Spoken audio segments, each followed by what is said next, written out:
has that like, well, dude, everybody has a different story as to how they got to where they got. Mm-hmm. I remember for years being there and witnessing the Miz go through hell because he was a reality. He was just a reality star, and he didn't pay his dues in the business. And like all of those people, I remember thinking at the time, like, would any of you have say that had happened to you, and you were a reality star, and then WWE came along and said, like, hey, we're going to offer you this opportunity. Would you go, I would really love to, but I didn't pay my dues, so I'm gonna have to decline. Like, Yeah. Actually, it's one of those. It's like stop it. a child would ask that question, right? How does that make any sense? Yeah. Some things Yeah. just don't make sense and never have, but like just follow them anyway, right? Because it's the way it's done. In a sense, I think the Miz is phenomenal. I think he's. Are excellent. you not entertained? He's great. Yeah, he's awesome. Which, I think look at longevity as well. Like the Miz, two-time world champ, and he's their go-to guy. He's the type of guy you don't see ever leaving WWE, right?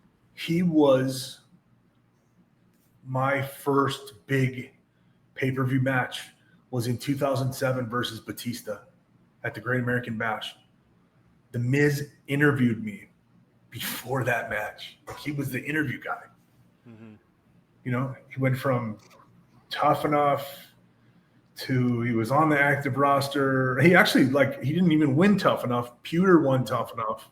He was like second place, I want to say. But he ended up getting a job anyways because people connected with him. And then it was just an uphill battle and trying to figure out where he fit and who he was as a character. And then, yeah, that's a guy that's gone through some shit. Yeah, well, it's unfortunate and it's a shame. But I mean, at the end of the day, he's sitting in a position that most wrestlers would love to be in. I'm sure we could do a Miz episode in the future. You spend a lot of time with him, and clearly there's loads of stories there. Eh? I was there when he got kicked out of the locker room. Is there anything? Just I remember I believe there was a couple instances. He talks about the one where he was eating chicken over somebody's bag. There was that, and then there was another one too where he got they kicked him out of the locker room. And when I first started, it was sort of that gatekeeper mentality. This guy doesn't belong here. He hasn't paid his dues, and they would make him change in the hallway. So we would wheel our bags in. We would go into talent locker room, and there was Miz sitting there just in the hallway, like, "Hey guys, how you doing?" It was pathetic, It was like felt bad for him. Yeah. I mean, ultimately he showed them, right? Mm-hmm. Not only did he say that he belonged there, but I would, maybe say that he maybe surpassed some of the people that were trying to. But in saying that, there's people like he surpassed it. Mm-hmm. There's people that got that kind of treatment that didn't make it. Mm-hmm. Yeah. Well, they used that in his character. I think when he started to get that push, that was when he was cutting promos a lot. Mm-hmm. I remember, I think the one thing he done, he was either just drafted or he just split up from John Morrison, and he came out every week and he was calling out John Cena. John Cena wasn't coming out, so he was saying, "I am 5-0 against John Cena," because John Cena's just not turned up. Yeah. And he was coming out every week, cutting a promo, and then saying about stuff that was happening in the locker room. And I think it was only a year later he won the Money in the Bank, and then boom, WWE title. Mm-hmm. Yeah. It's amazing, and they putting that stuff in there really, really sold it for people. The story too that I heard of why what ended up making him turn the corner was kind of a funny one. I heard that People magazine did a special edition of their magazine. It was like the top 50 or whatever reality superstars, and of course Miz was on The Real World, which was a hugely popular show on MTV.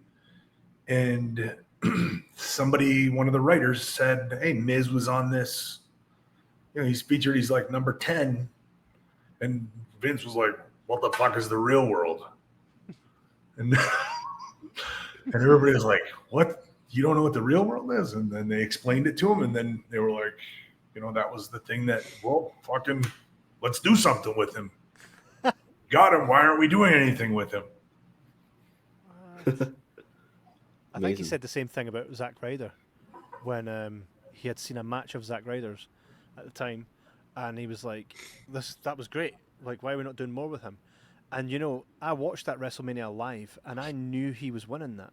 I sat on my couch with my friends, and I said, he's winning this. And they were like, aye, right. What makes you think? I says, his gear is like extra effort, right? I says, look at the look in his eye. There's something different about it. I says, he's winning that, right? And I was a huge Zack Ryder fan. Yeah. And then he stood on that ladder, and I went, and the Miz comes up to try and take him off. Yeah. And he won, and I popped so hard. I was like, I fucking knew it. There was something in the way he came to the ring that night that I was like, he's fucking winning it. And was it Raw before? He beat Jericho clean. I went, oh, he's just beat Jericho clean. There's a shift happening. It was a little pep in his step, right? Like, you can see it. That's true. Like, if you know that as a performer, if you know here it's going my way, that you totally get that.